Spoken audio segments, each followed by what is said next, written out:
Hello students, I hope आपने square root का जो कॉन्सेप्ट पे वीडियो है वो आप सबने देख लिया होगा। प्रीवियस वीडियो अगर नहीं देखा है तो आप पहले उसको ज़रूर देखें, उसके बाद जो है इस वीडियो को देखें ताकि हम क्वेश्चन आंसर्स को कर सके। तो यहाँ पे देखो आपका फर्स्ट क्वेश्चन क्या है। फर्स्ट क्वेश्चन है एक्सरसाइज 6.3 का, what could be the possible ones digit of the square root of each of the following numbers. अब देखो हमें यहाँ पे सिर्फ ये बताना है कि जो हमारे पास नीचे दिए गए स्क्वायर नंबर्स हैं उनका जो स्क्वायर रूट होगा उनके यूनिट प्लेस पे कौन सा डिजिट आएगा। तो इसके लिए हमने कैसे पता करना है, मैंने पिछली वीडियो में आपको बताया था कि हमारे पास जो स्क्वायर नंबर्स होते हैं उनके यूनिट प्लेस को देख के हम बता सकते हैं कि जो स्क्वायर रूट होगा उसके यूनिट प्लेस पे कौन सा नंबर आएगा। तो उसके लिए आप पहले वाली वीडियो जरूर देखें। तो देखो यहाँ पे मैं आपको बता देती हूँ, थोड़ा सा रिवाइंड कर लेते हैं कि कैसे क्या आएगा। अब देखो हमने पढ़ा था कि अगर आपका जो स्क्वायर नंबर है उसके यूनिट प्लेस पे क्या है 1 है, तो जो स्क्वायर रूट होगा उसके यूनिट प्लेस पे क्या आएगा 1 और 9 आएगा। अगर यूनिट प्लेस पे स्क्वायर के 4 है तो स्क्वायर रूट के यूनिट प्लेस पे 2 और 8 आएगा। अगर स्क्वायर के यूनिट प्लेस पे 9 है तो स्क्वायर रूट के 3 और 7 आएगा। और अगर यूनिट प्लेस के 6 है तो स्क्वायर रूट की यूनिट प्लेस पे 4 और 6 आएगा। अगर यहाँ 5 है तो यहाँ पे भी क्या आएगा 5 आएगा। अगर यहाँ 0 है तो यहाँ पे भी 0 आएगा। लेकिन हाँ आपने एक ध्यान रखना है कि अगर आपके पास जीरोस दी होती है तो जहाँ पे आपकी जो जीरोस है वो इवन नंबर में होगी वही आपका परफेक्ट स्क्वायर होगा। जहाँ पे आपकी जीरोस जो है वो ऑड नंबर में दी होंगी वो जो है वो परफेक्ट स्क्वायर नहीं होगा। तो आइए अब हम क्वेश्चंस देखते हैं। फर्स्ट क्वेश्चन क्या है आपका, फर्स्ट क्वेश्चन है 9801। ये एक परफेक्ट स्क्वायर है क्योंकि इसके यूनिट प्लेस पे क्या है 1 है। अब देखो अगर इसके यूनिट प्लेस पे 1 है स्क्वायर के तो स्क्वायर रूट के यूनिट प्लेस पे क्या आएगा। अब आपको पता है कि किस किस का स्क्वायर जो है वो 1 से एंड होता है, एक आपका 1 का होता है और एक आपका 9 9 81 होता है। तो यानी कि इसका क्या आएगा, इसके जो स्क्वायर रूट होगा उसके यूनिट प्लेस पे कौन से डिजिट आने के चांसेस है 1 और 9।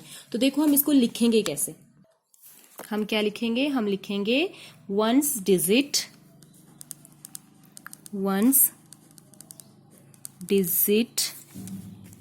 in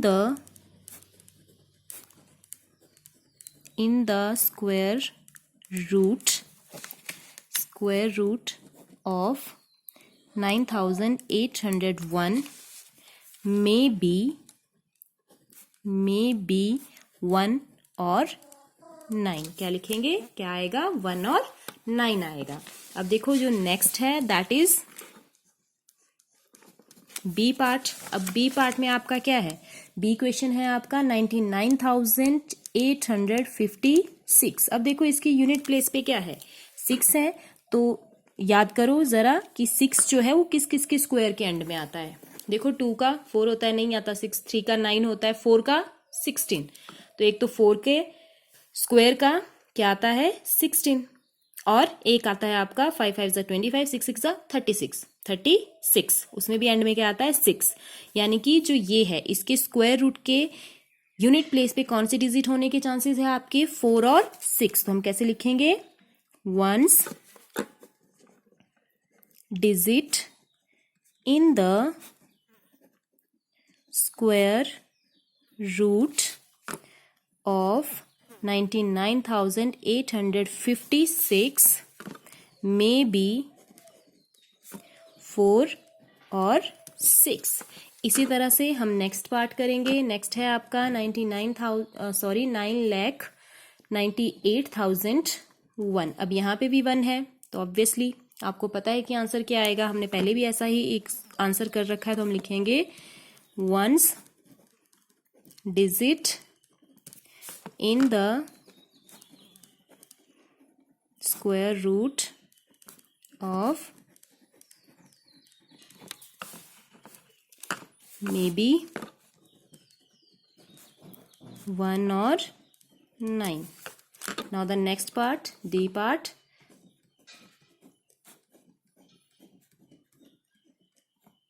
क्या है 65,76,66,025।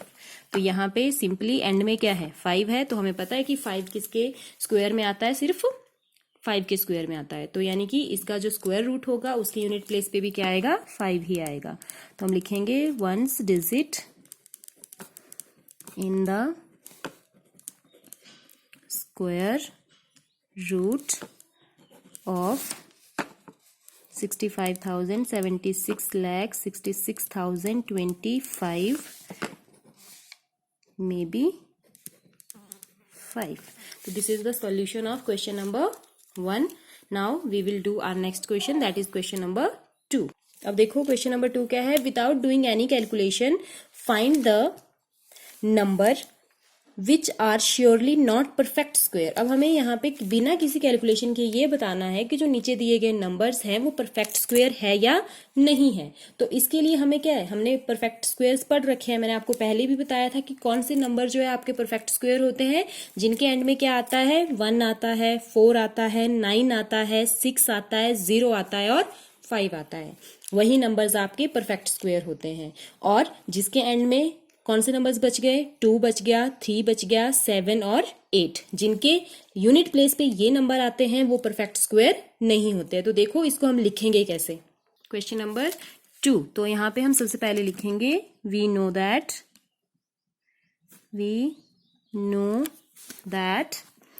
नंबर एंडिंग विद 2, 3, 7 और 8 are not perfect squares। ठीक है, कि कौन कौन से, जिनके यूनिट प्लेस पे 2 आता है, 3 आता है, 7 और 8 आता है, वो परफेक्ट स्क्वायर नहीं होते। तो आपका ए पार्ट क्या है, हमारा ए पार्ट है 153। तो देखो इसकी यूनिट प्लेस पे क्या है, 3 है, तो आंसर क्या आएगा, you know that 153 is not a perfect square. क्यों, क्या लिखेंगे हम, रीजन लिखेंगे एंडिंग विद 3, और जो एंड 3 से एंड करता है वो स्क्वायर नहीं होता है। तो इसका बी पार्ट है आपका 257। अब देखो इसकी यूनिट प्लेस पे भी क्या है, 7 है, तो हमें पता है कि जिसकी यूनिट प्लेस पे 7 आता है वो परफेक्ट स्क्वायर नहीं होता। तो हम क्या लिखेंगे, 257 is not a perfect square. क्यों, क्योंकि ये क्या कर रहा है, एंडिंग विथ 7। सिमिलरली सी 408, अब इसके यूनिट प्लेस पे 8 है, तो ये भी परफेक्ट स्क्वायर नहीं है, is not a perfect square. क्यों, एंडिंग विथ 8, एंडिंग विथ 8। अब है आपका D 441। Now it is ending with 1 and we know that जिसके यूनिट प्लेस पे 1 होता है वो आपका परफेक्ट स्क्वायर होता है। तो हम डायरेक्ट आंसर लिखेंगे 441 इज अ परफेक्ट स्क्वायर। तो ये हो गया आपके क्वेश्चन नंबर 1 एंड 2। तो आप इनको होमवर्क कॉपी में कर लें और एक बार CW में जरूर रिवाइज करें। Thank you.